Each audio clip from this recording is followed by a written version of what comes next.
Hey, salut tout le monde, c'est Sadofux, comment allez-vous? En tout cas, moi ça va super. Et aujourd'hui, on se retrouve pour un petit tutoriel sur Photoshop qui sera principalement adressé aux débutants. Mais si vous avez déjà quelques bases et que vous en avez marre de vous aussi lorsque vous faites un overlay, que vous devez le modifier plus tard, devoir refaire des retouches inutiles, rechercher des images, etc., vous pouvez rester car vous risquez d'apprendre quelques petites choses. Et si vous avez appris Photoshop par vous-même, également, c'est toujours bien d'apprendre des choses, ce que je peux vous affirmer que ça vous servira. Alors dans ce tutoriel, premièrement, ce que je vais faire, c'est apprendre les outils de base, mais tout en les utilisant, je vais pas faire alors celui-là c'est pour ça, celui-là c'est pour ça, non. Je vais expliquer qu'est-ce que je fais, pourquoi je le fais et comment je le fais, mais je vais pas dire ça c'est pour ça, ça c'est pour ça, ça c'est pour ça, à chaque fois que je vois quelque chose de nouveau. En tout cas, pas aller rechercher moi-même dans l'interface des choses pour vous les montrer. Si je vous l'explique, c'est que ça arrive à un moment donné que vous en aurez besoin. Je ne vais pas vous fournir les liens vers Adobe Photoshop ni Adobe Illustrator, vu qu'il y aura un peu d'Illustrator, tout simplement parce que vous êtes assez grand que pour vous les offrir à vous-même, je vais dire ça comme ça, que vous les craquiez, que vous les achetiez, je ne veux pas le savoir, vous êtes responsable de ce qui vous encourra une fois que vous aurez acheté le logiciel légalement ou tout simplement craqué. Donc voilà, vous le faites comme vous le voulez. Moi ici, j'ai mon interface Photoshop et je commence tout de suite à appuyer sur CTRL-N, tout simplement pour créer un nouveau document Photoshop. Alors je vais le nommer tuto Photoshop, ça peut être très bien, voilà. Tuto Photoshop, c'est nickel. En largeur, j'ai mis du 1920 pour 1080 en hauteur en pixels. Alors pourquoi un pixel? Tout simplement parce que c'est quand même la mesure qu'on a sur l'écran. Donc c'est quand même plus facile de se référer à un pixel qu'à un centimètre qui sur chaque écran va différer. Et pourquoi 1920 sur 1080? Tout simplement ce sont les valeurs par défaut pour avoir une image en 1080p. La résolution joue également, donc toujours un pixel par pouce, en tout cas le plus souvent, sauf si vous vraiment vous le voulez un pixel par centimètre, mais encore une fois, ce n'est pas préférable, vu qu'un écran, vous le mesurez en quoi? En centimètres? Non, enfin si t'es con, normalement tu le mesures en pouces, quoi, voilà. Est-ce que t'as ton pouce sur l'écran? Bref, à partir de 170, c'est déjà une très bonne qualité, mais j'ai été habitué à mettre 300, donc depuis je mets toujours 300. Alors du coup, je vous expliquer un peu pourquoi la valeur par défaut à 1080. Vous allez vous dire, ouais, mais moi ma connexion ne me permet pas de diffuser du 1080. C'est pas grave, si tu peux pas, l'image sera également très belle en 720. Par contre, si tu descends les mesures, évidemment il faut qu'elle soit toujours proportionnelle aux mesures qui se sont diffusées, donc si vous mettez du 1920 pour du 1000, il va y avoir un sacré trou noir quelque part. En tout cas de 80 pixels. Donc toujours des mesures existantes, mais oui c'est vrai ce que tu dis, c'est vrai, sauf que du coup le lecteur, on va dire que tu fais sur du 360 pixels que tu diffuses à 1080, qu'est-ce qui va se passer? Ton 360 pixels va se faire étirer à mort et du coup ça va être méga pixelisé. Donc voilà pourquoi ces mesures-là, en tout cas pour un overlay, ces paramètres-là, sont, je pense, en tout cas pour moi, sont préférables tout simplement. Une fois que vous avez cliqué sur OK, vous tombez sur une fenêtre toute blanche. Vous pourrez également remarquer qu'à droite ici, dans la palette des calques, on peut voir qu'ici la fenêtre est nommée calque, tout simplement un calque qui s'est créé automatiquement, qui s'appelle arrière-plan, sur fond blanc, qui possède un œil et un cadenas. Cadenas qu'on peut tout simplement, si c'est un autre calque, retirer ou mettre pour bloquer tout simplement le travail sur ce calque-là grâce à ce cadenas. Ici, on ne peut pas car c'est l'arrière-plan. Alors, l'arrière-plan, vu qu'il n'y a rien dessous, on ne peut pas faire grand chose, tout simplement, là on est un peu bloqué. Donc ce qu'on va faire, c'est cliquer ici sur l'icône en dessous pour créer un nouveau calque qui se nomme du coup calque 1.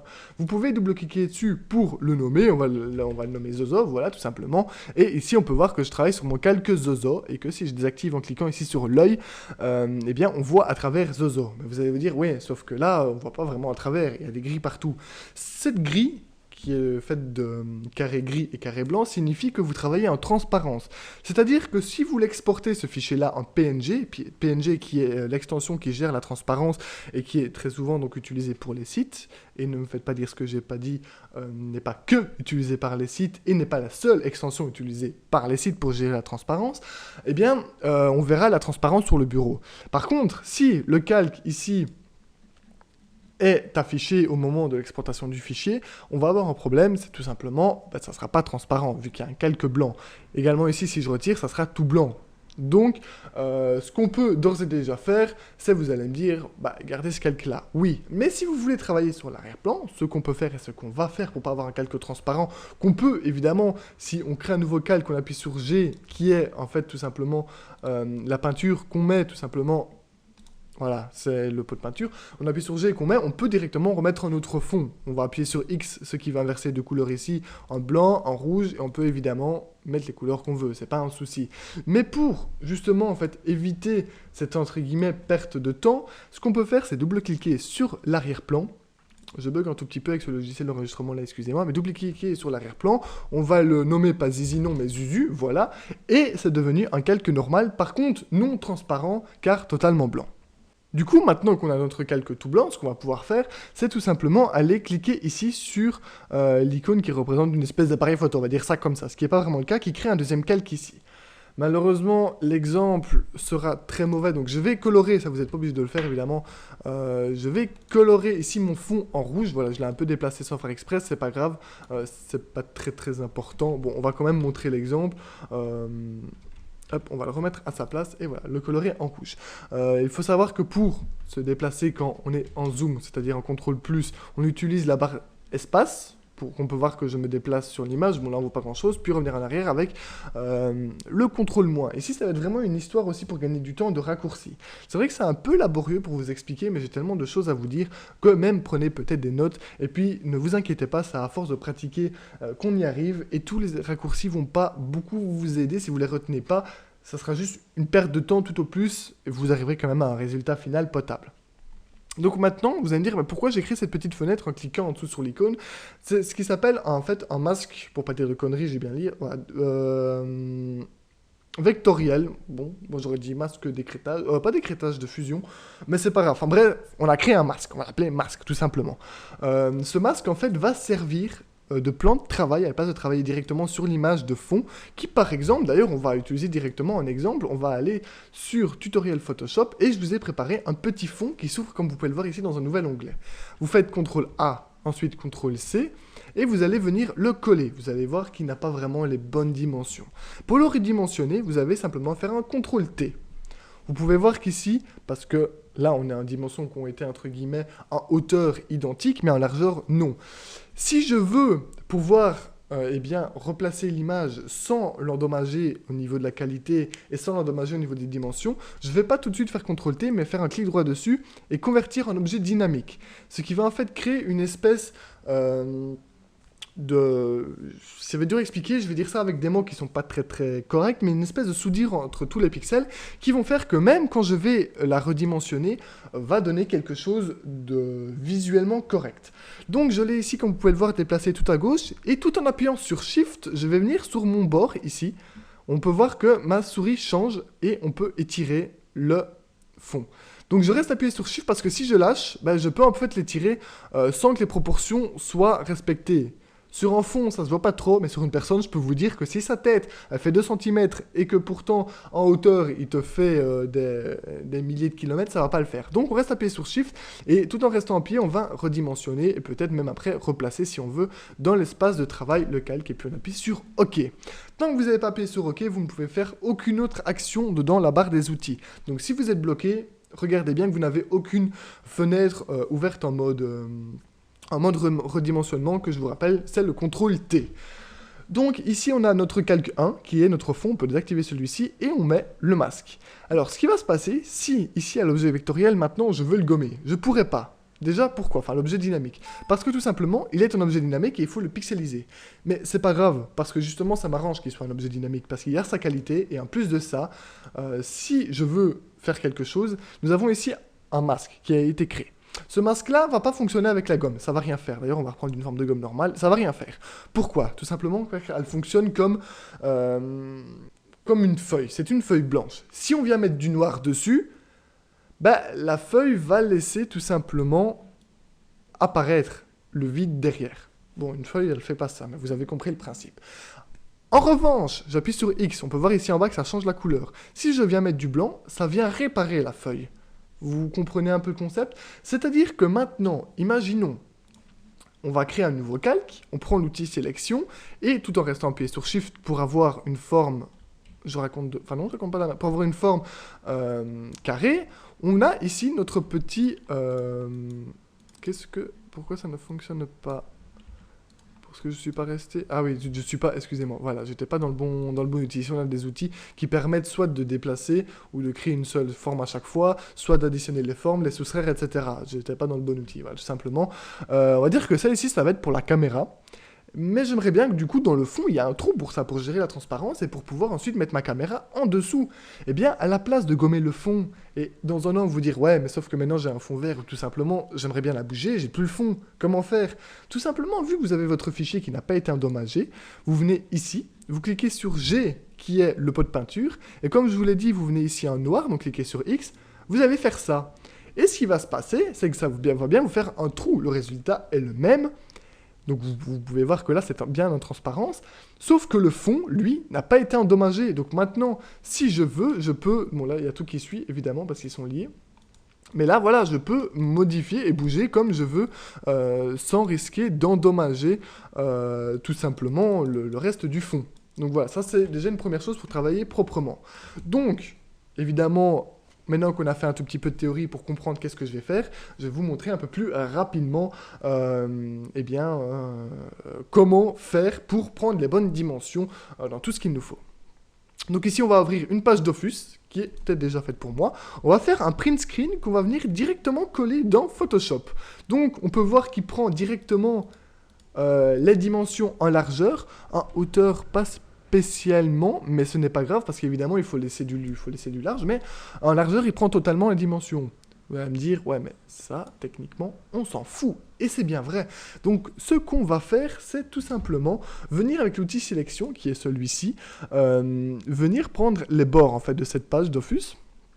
On va pouvoir retravailler dessus après, c'est pas grave, voilà. Donc j'ai pris les bords, et ce que je vais faire, c'est créer un nouveau calque, tout en restant sélectionné, faire un compte en G, et venir mettre une couleur en fond. Pourquoi? Tout simplement pour après pouvoir... Bon, vu qu'ici, j'ai pas été très précis, voilà, on peut voir que j'ai un tout petit peu dépassé. On fait un petit CTRL-T. Là, étant donné... Oula, j'ai fait un CTRL-T sur le mauvais calque. Soyez bien sur le bon calque. Vu qu'ici, c'est une couleur de fond que j'ai rajoutée, je m'en fiche d'être respectueux avec les dimensions ou non. Ça, je peux faire ce que je veux. La qualité ne va pas perdre une couleur de fond, reste une couleur de fond. Et on a ici les bonnes dimensions. Et vous pouvez jeter votre fenêtre Dofus, on n'en a plus besoin. Alors ici, on a du coup, sur votre overlay, la taille de votre fenêtre Dofus.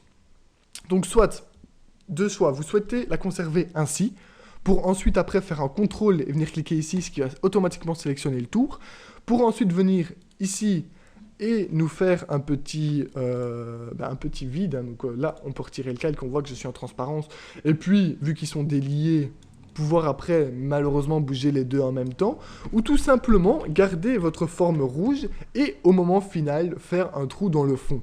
Moi ici je vais garder ma forme rouge, étant donné que je vais utiliser plusieurs choses différentes après pour faire quelque chose d'intéressant. Imaginons, j'ai envie de mettre, moi, une fenêtre Dofus.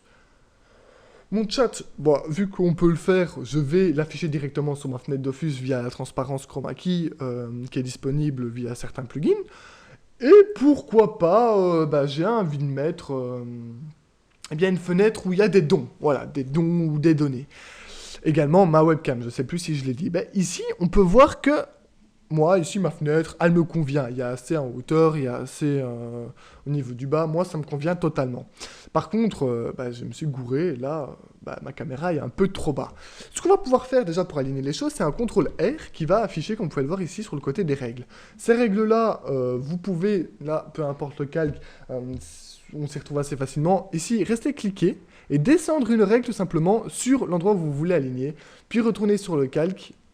On est bien sur l'outil... Oula, j'ai rien dit. On est bien ici sur cet outil ici et on va pouvoir venir, avec un petit CTRL+, aligner parfaitement sur la règle. Quand ça se déforme, ça s'aligne automatiquement. Et puis, si on le souhaite, là par contre, j'ai fait les deux, excusez-moi, parce que, voilà, hop. Si on le souhaite, on peut venir même également, avec les flèches, replacer correctement notre petite fenêtre. Alors, c'est vrai que j'ai mis une fenêtre énorme pour la caméra. J'ai mis une fenêtre aléatoire.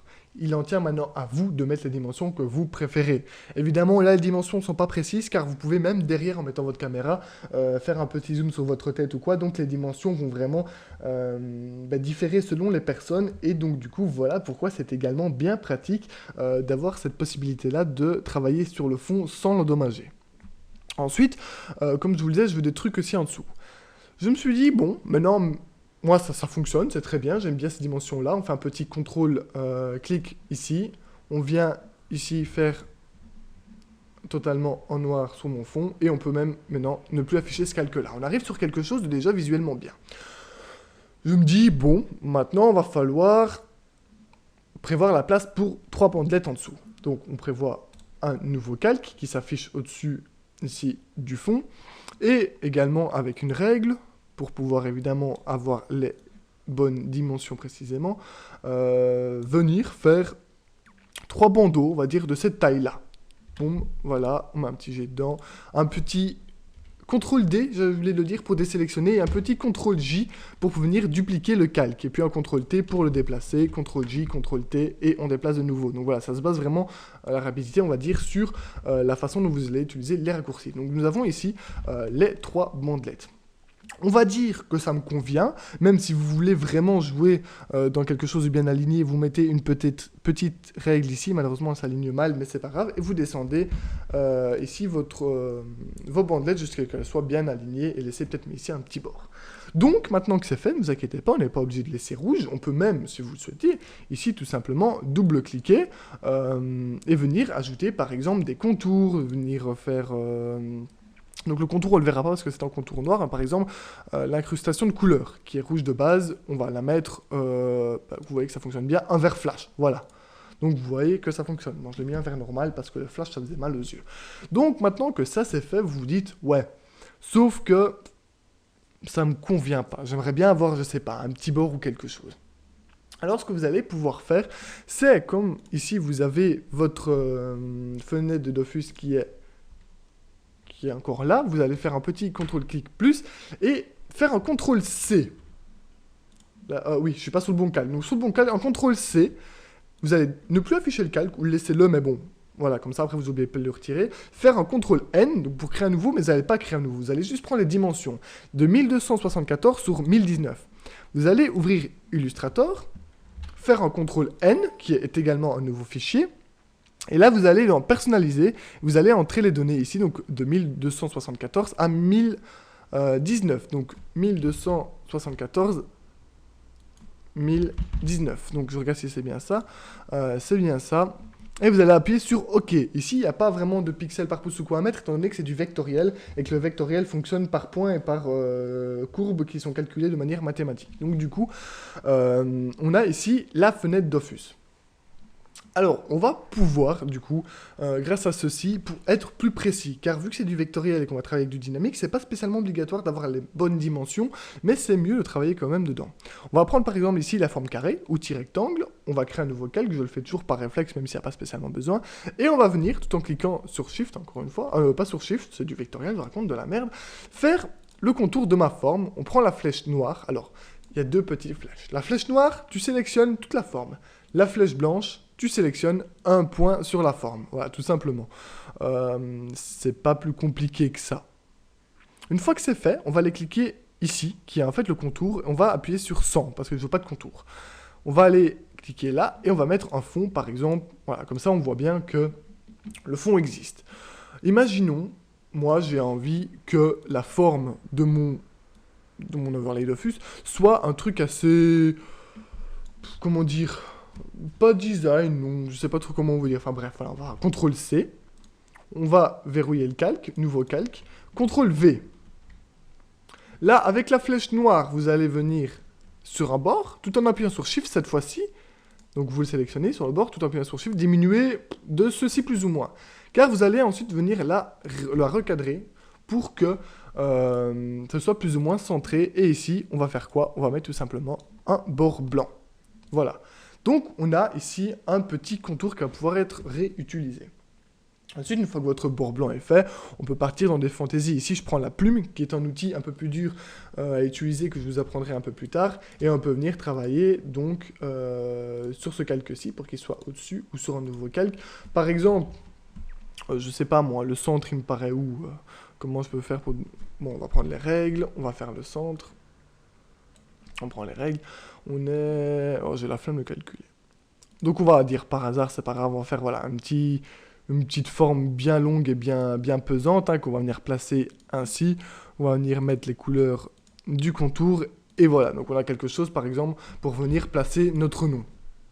Une fois qu'on a ça, on va dire, ça nous convient, voilà, ça nous convient bien. On va faire un CTRL-E, un CTRL, excusez-moi, SHIFT-S, et on va venir l'enregistrer en PDF. On va l'appeler contour, tout simplement, voilà, contour PDF, qu'on va pouvoir maintenant venir rechercher ici, avec un CTRL-O, une fois que ça sera totalement enregistré, voici, avec un CTRL-O, on va venir le rechercher, vous faites OK, et vous avez ici votre contour. Vous faites CTRL-A, CTRL-C, vous venez faire un petit CTRL-V ici, et on peut voir qu'ici, ben, déjà, la taille est pas mal changée. Donc, ce que vous allez faire, c'est convertir en objet dynamique, ce qui se passe automatiquement lorsque vous le glissez dans un document Photoshop et que vous ne l'importez pas avec un CTRL-O, c'est aussi bien de le préciser, hein, bien sûr. Et vous allez venir, vu que c'est la fenêtre ici Dofus, vous pouvez même le faire déborder si vous le souhaitez un tout petit peu, c'est pas ça qui va jouer sur la qualité. Normalement, avec Shift, vous allez tomber, donc du coup, tout pile sur les dimensions. C'est vrai qu'il y a un bord blanc ici qui m'ennuie. Vous allez venir ici, appuyer sur Produit, ce qui va en fait faire disparaître, en toute logique, le blanc. Ce qui n'a, je pense, pas fonctionné, étant donné qu'effectivement, voilà, ça aurait fonctionné si on travaillait sur un fond rouge ou sur un fond de couleur, mais malheureusement, là, c'est pas le cas. Pourquoi? Parce que c'est un fond transparent. Alors, c'est pas grave. Deuxième solution, prenez la baguette magique, vous cliquez, vous êtes sur le bon calque, sur le blanc, vous faites un clic droit, pixelisez le calque, il faut que je le retrouve. J'ai mal fait mon clic droit, voilà. Pixelisez le calque, et là, vous faites un delete, tout simplement, et tout le blanc a complètement disparu. Là, si on a endommagé le calque, c'est pas très grave, et si vous pensez que c'est grave, encore une fois, il y a la méthode alternative, qui est tout simplement, eh bien, de créer un masque, et du coup, merde, j'ai fait une connerie, parce que j'ai fait un masque, voilà, sur la sélection. Vous créez un masque, et tout simplement, là, sur la sélection, en venant dans le masque, vous faites... eh bien, un aplat de noir, et voilà, tout simplement, ainsi, c'est le même résultat, mais vous n'avez pas endommagé l'image de base. Même si, lorsque c'est en fond uni, même, voilà, la blanc, c'est pas très important. On va pouvoir dupliquer le calque, un petit CTRL-J, CTRL-T, et on va déplacer, du coup, tout ça vers la caméra, parce qu'on le veut 2 fois, voilà. Là, on peut... un peu, comme je vous le disais, déformé. Vu que c'est une couleur de fond, ça va pas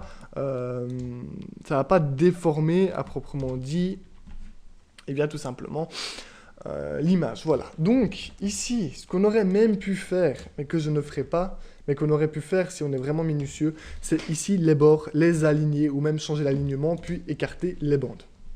Du coup, moi, ce que je vais faire, parce que, bon, ça m'intéresse pas au-dessus de ma caméra, je vais pas mettre caméra.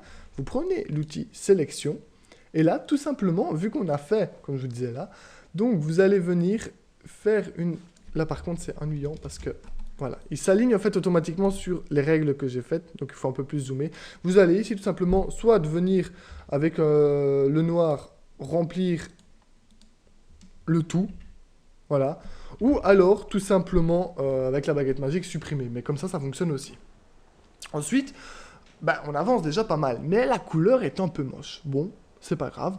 On a ce calque-ci, qui est, on peut même le renommer, contour Dofus, voilà. On va double-cliquer dessus, et ajouter, par exemple, une couleur en dégradé. Bon, ma couleur en dégradé, ça c'est moche. Moi j'en ai ici une préfète, qui est une couleur un peu dorée. Tout simplement, vous allez cliquer ici, double-clic, choisir votre couleur, et avoir une couleur de fond, double-clic, choisir votre couleur. Vous pouvez également mettre des couleurs intermédiaires en cliquant une fois en dessous. Vous pouvez le supprimer en le glissant vers le bas. Et une fois que c'est bon, vous appuyez sur OK, OK, et vous avez votre dégradé dans toute votre forme. Si vous voulez le même un peu partout, vous allez venir sur Alt, et venir prendre votre effet et le glisser un peu partout. Donc en faisant Alt, ce qui va se passer, c'est que ça va copier vos effets. Là, pareil, ouais, donc voilà, ça va copier l'effet. Voilà, l'effet est copié sur tous mes éléments, ce qui donne une couleur quand même assez vive. Donc du coup, ce qu'on va pouvoir faire, vu qu'ici on a 3 bandelettes, on sélectionne les 3 en appuyant sur Shift pour prendre la première et la dernière, ou alors sur CTRL si vous voulez sélectionner d'autres éléments. Mais ici, on va prendre cela et faire un petit CTRL-G, on va créer un groupe que je vais appeler bandelettes. Voilà, bandelettes, c'est joli. On peut faire pareil avec plusieurs d'autres choses. Là, ici, les contours, je vais par exemple faire un petit groupe que je vais appeler contour. Voilà, il n'y a pas de souci, que j'ai pas du tout appelé contour d'ailleurs, parce que je n'écrivais pas. Ici, on n'a même pas besoin de ce calque-là, on peut le supprimer. Et même celui-ci, on pourrait le supprimer, même celui-ci qui ne sert plus à rien. Donc on arrive vraiment avec un espace de travail clair, aéré, et on ne risque pas de s'y perdre.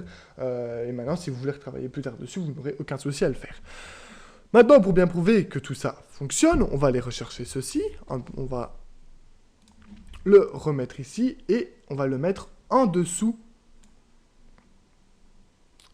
de tout. Est-ce que c'est bien en dessous de tout? Non, là c'est en dessous de tout, même en dessous du fond.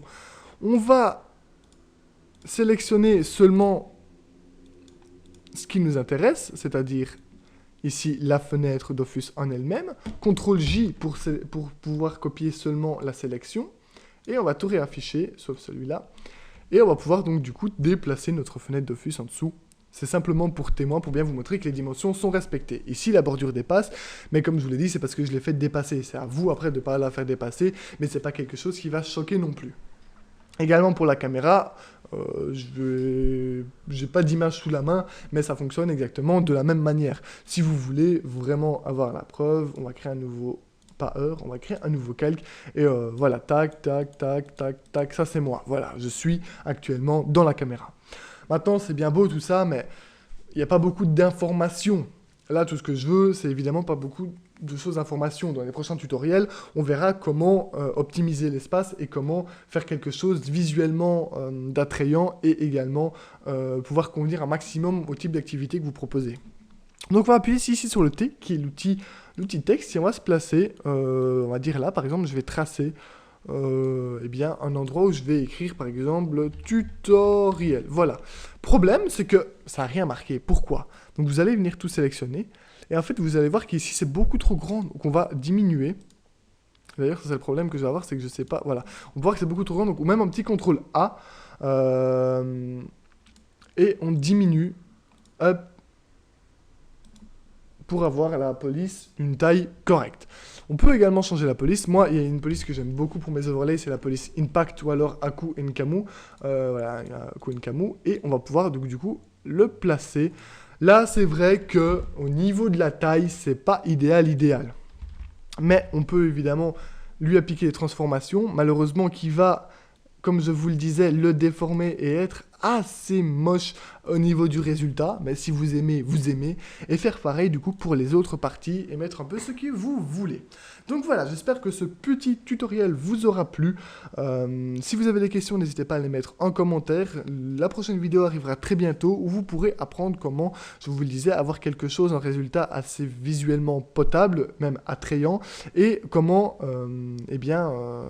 avoir une bonne ergonomie au niveau de l'espace et quelque chose de très compréhensible sur lequel on ne s'y perd pas trop et quelque chose de pas très lourd. Donc voilà, merci d'avoir suivi ce tutoriel et on se retrouve à très bientôt. Ciao tout le monde.